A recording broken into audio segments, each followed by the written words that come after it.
প্রচলিত কথা অনুযায়ী 14 শাক খেয়ে 14 প্রদীপ জ্বাললে ভূতে ধরে না। এটা কি সত্যি? ভূত চতুর্দশীতে কি দরজায় এসে দাঁড়ায় প্রেতাত্মা? মনে করা হয় সন্ধে হওয়ার পর অশরীরী প্রেতাত্মা বের হয়ে আসে। তাদের হাত থেকে নিস্তার পেতে 14 প্রদীপ জ্বালানো হয়। এই দিন 14 শাকও খাওয়া হয়।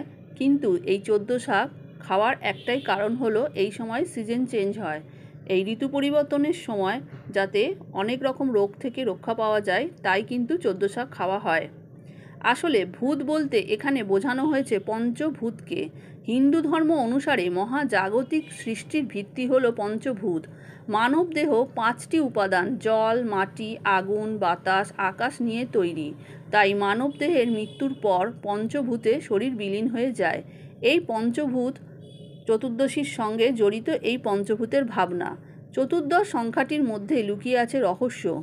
ঊর্ধ্বলোকের দিকে তাকালে সেখানে 7টি লোক আছে, সপ্ত স্বর্গ, যেগুলি হলো ভূ, ভুবঃ, স্বঃ, জনঃ, মহঃ, তপঃ ও সত্য। আবার পাতালের দিকে তাকালেও সেখানে 7 লোক, অতল লোক, বিতল লোক, সুতল লোক, তলাতল লোক, মহাতল লোক, রসাতল লোক, পাতাল লোক। এই 7 আর 7 মিলিয়েই 14। এই 14 লোকে আলোকিত করার প্রয়াসেই 14 প্রদীপ দেওয়া হয়। এই 14 লোকে থাকা পিতৃপুরুষদের উদ্দেশ্যে 14 প্রদীপ দেওয়া হয়।